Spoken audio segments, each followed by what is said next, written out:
अस्सलाम वालेकुम 8th class. आज हम तारीख के सेकंड चैप्टर के 5th लॉन्ग क्वेश्चन की तरफ चलेंगे।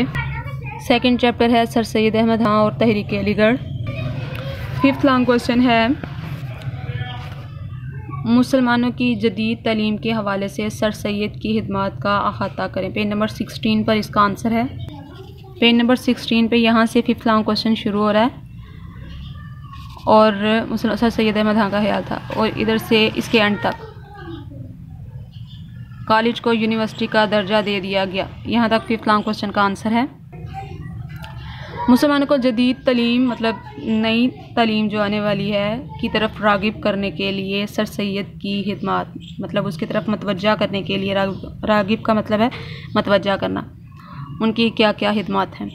सर सैयद अहमद खां का ख्याल था मुसलमान जदीद तालीम हासिल करके अपना खोया हुआ मुकाम हासिल कर सकते हैं। मुकाम का मतलब है हैसियत, जो खो गई है उनकी हैसियत वो दोबारा हासिल कर सकते हैं। उन्होंने अपनी तमाम ज़िंदगी मुसलमानों को मगरबी तालीम देने पर वक्फ़ कर दी मतलब कुर्बान कर दी। 1859 ईस्वी में उन्होंने मुरादाबाद में एक फ़ारसी मदरसा कायम किया जिसमें फ़ारसी और अंग्रेज़ी की तालीम दी जाती थी। इसके अलावा एक मदरसा 1862 ईस्वी में गाज़ीपुर में भी कायम हुआ।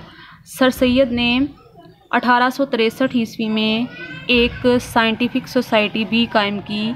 इसमें हिंदू भी आपके साथ ताउन करते थे मतलब हिंदू भी आपके साथ शामिल थे, मदद करते थे, जिसमें राजा जे किशन का नाम काबिल ज़िक्र है।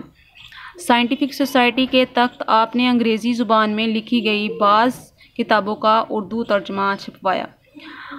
आपकी कोशिशों से 1866 ईस्वी में एक हफ्तावार इल्मी अखबार अलीगढ़ इंस्टीट्यूट गज़ट शाया करने का एहतमाम किया गया। मतलब उन्होंने हफ्ता में एक दफ़ा इल्मी अखबार जो था जिसमें लोग अंग्रेज़ी के साथ साथ उर्दू भी पढ़ सकते थे। उर्दू में जो जुमले लिखे थे उन्हें अंग्रेज़ी में भी पढ़ के अपने नॉलेज में इजाफ़ा करने के लिए वो भी एक गज़ट शाया किया गया, उसका एहतमाम किया गया, इंतज़ाम किया गया। इसके एक कॉलम में मज़मून की अंग्रेज़ी इबारत और दूसरे में इसका उर्दू तर्जुमा होता था। इससे सर सैयद अहमद खां की ख्वाहिश थी कि जो मुसलमान अंग्रेज़ी नहीं जानते वो भी उर्दू इबारत पढ़कर जदीद उलूम व फ़नून से वाकिफ़ हो जाए। मतलब जो नई तालीम आ रही है उसके फ़न से वो वाकिफ़ हो जाएं, उस जान पहचान हो जाए उनकी उससे। सर सैयद अहमद खां ने 24 मई 1875 ईस्वी को MAO हाई स्कूल की बुनियाद रखी और मौलवी समीउल्लाह को इस स्कूल का नाज़िम मुकर्रर किया मतलब प्रिंसिपल बना दिया। इसके बाद इसी स्कूल को 18 जनवरी 1877 ईस्वी को यानी 2 साल के बाद कॉलेज का दर्जा दे दिया गया। सर सैयद जुलाई 1876 ईस्वी को मुलाजमत से रिटायर हो गए और फिर खुद ही कॉलेज की ज़िम्मेदारी संभाल ली। हुकूमत ने कॉलेज की तामीर के लिए 74 एकड़ ज़मीन भी दी।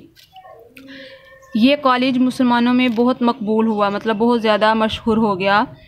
बाद में पंजाब, सिंध और सरहद खैबर पख्तूनख्वा में भी इस तर्ज पर तालीमी इदारे कायम हुए। इस तरह के तालीमी इदारे कायम हुए और 1920 ईस्वी में इस कॉलेज को यूनिवर्सिटी का दर्जा दे दिया गया। यहाँ तक 5th लॉन्ग क्वेश्चन मुकम्मल हो गया।